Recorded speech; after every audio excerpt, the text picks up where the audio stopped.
le triptyque marketing, sondage d'opinion et médias de masse va contribuer à faire de la communication politique une véritable activité, une activité quasi permanente, et évidemment va donner lieu à un nouveau marché à côté de la communication d'entreprise ou du marketing adressé aux grandes firmes. Va commencer à apparaître de façon d'abord très modeste jusqu'aux années 50-60, mais en tout cas vont apparaître des professionnels de la communication politique, chargés évidemment de conseiller les élus et les candidats aux élections. Maintenant, évidemment, on peut remarquer que les spécificités historiques, culturelles de chacun des systèmes politiques contribuent à faciliter ou au contraire à rendre beaucoup plus compliqué l'avènement de la communication politique comme activité complémentaire de la politique. En France, par exemple, à l'opposé des États-Unis, on peut penser que les régimes de la Troisième et de la Quatrième République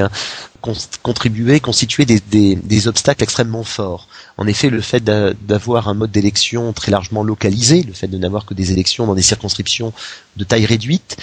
visait plutôt à encourager des techniques anciennes de communication politique, qui vont du porte-à-porte au fait de recourir à des conseillers très inscrits dans la localité et généralement très dépendants de l'élu, bien plus qu'à des professionnels extérieurs de la communication. Et on peut d'ailleurs remarquer que les régimes très fortement parlementaires, comme était le cas de la France sous la Troisième et la Quatrième République, généralement constituait une grande méfiance vis-à-vis de l'apparition de professionnels de la communication qui étaient perçus comme des concurrents non élus bien évidemment, et susceptibles d'incarner une opinion alternative à celle qu'incarnait l'élu, qui par définition, bénéficiant de l'onction populaire, étaient eux-mêmes chargés d'incarner à leur manière l'opinion. Donc c'est ainsi que on sait très bien que dans un pays comme la France,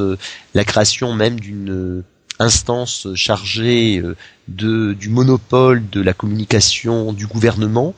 a été extrêmement tardive, beaucoup plus tardive que dans d'autres pays à émerger. Il a fallu attendre véritablement la Cinquième République pour que cela puisse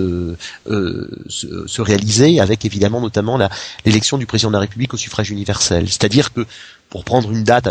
qui encore une fois est souvent controversée, mais qui est considérée comme étant un peu symbolique, 1965 apparaît à la fois en France, on le sait bien, comme la date de la première élection au suffrage universel direct, à part évidemment celle de 1848, également la consécration des sondages d'intention de vote, puisque le ballotage de Gaulle avait été annoncé par la Sofresse, mais également l'apparition de la télévision, puisque on sait très bien que dans la télévision gaullienne, jusqu'en 65, l'opposition n'a pas droit de citer à la télévision, et que la campagne officielle de 65 va avoir un rôle assez important, puisque désormais toutes les oppositions d'extrême droite, centristes, de gauche, etc., vont avoir une sorte de tribune qui visiblement va assez fortement peser sur le corps électoral. Donc on voit bien qu'il faut qu'un certain nombre de conditions soient réunies pour que la communication politique soit considérée comme une technique utile pour les politiques. Bon, évidemment, la période que je viens de décrire apparaît certainement comme totalement, comme un souvenir, dans la mesure où aujourd'hui, l'impression commune est plutôt d'être envahi et complètement noyé par la communication politique, ce qui, bien évidemment, correspond à une sorte de succès social de la part de ces professionnels de la communication, même si évidemment ils ne sont pas les seuls, dans la mesure où l'impératif de communication semble s'être très très largement imposé aujourd'hui, aussi bien d'ailleurs dans des institutions publiques que privées, dans la mesure où les acteurs eux-mêmes, très souvent responsables, décideurs comme on dit aujourd'hui, se retrouvent dans la situation d'interpréter très souvent leurs échecs, leurs erreurs comme de simples erreurs de communication. Ce qui bien évidemment produit un certain nombre d'effets, puisque finalement tout se passe comme si le problème d'une mesure serait moins souvent le fait qu'elle suscite des désaccords, qu'elle pose problème, qu'elle suscite des débats, plus que en fait la vraie raison serait que finalement elle aurait été mal annoncée, elle aurait été mal préparée, ce qui revient très largement à s'attacher à la forme, au dispositif, bien évidemment davantage qu'au fond. De ce point de vue, les titulaires de responsabilité peuvent avoir un intérêt autrement dit, cette croyance peut également correspondre à un intérêt qui consiste très largement à neutraliser le discours. Et notamment le discours politique.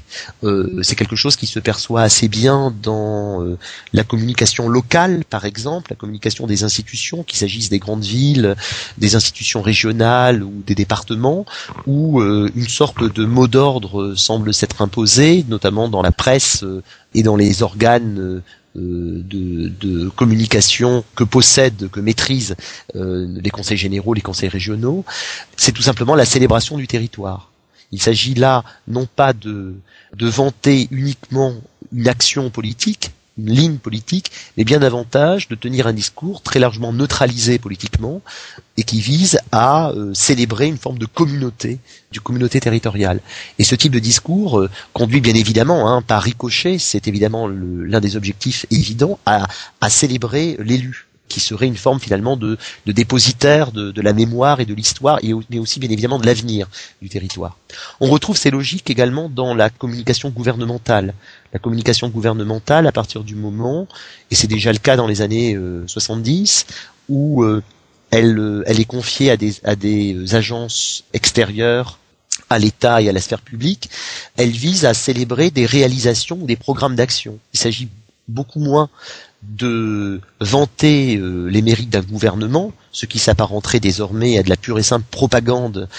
qui est un terme absolument honni par les professionnels de la communication, puisqu'il rappelle bien évidemment la propagande de l'entre-deux-guerres, des régimes autoritaires, etc. Mais il s'agit au contraire de vanter des politiques qui apparaissent comme étant très largement unanimistes, qui en fait n'ont pas d'adversaire. C'est très largement le cas de la politique de la santé, par exemple, des politiques de sécurité routière, et on se souvient peut-être de campagnes publicitaires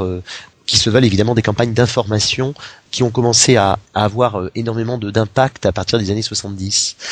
Donc de ce point de vue, on voit bien que la médiatisation tend à s'apparenter à une ressource pour un ensemble d'acteurs, mais également à un impératif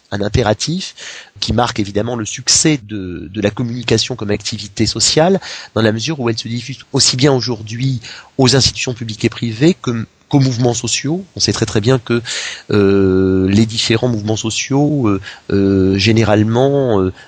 sont extrêmement soucieux, et à juste titre, de la manière dont les médias vont rendre compte de leur activité, et que certaines analyses ont souligné que ils arrivaient parfois à anticiper les jugements médiatiques et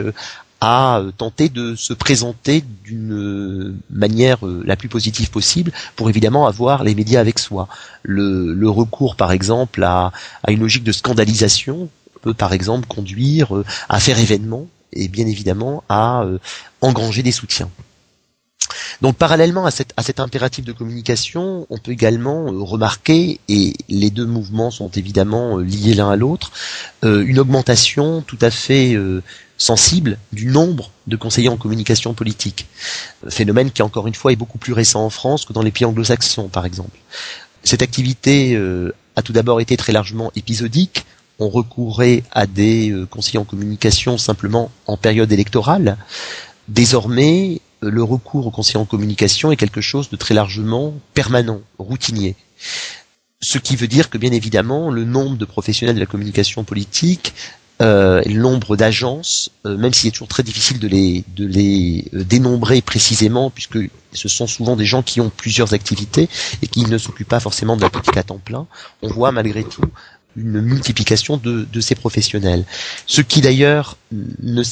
là encore, a nécessité de la part des conseillers en communication d'inventer d'une certaine façon leur propre profession et de se démarquer de devanciers. Il a fallu, notamment c'est le cas en France, que les conseillers en communication se séparent, se distinguent de l'univers des sondeurs, de l'univers du marketing, de l'univers de la publicité.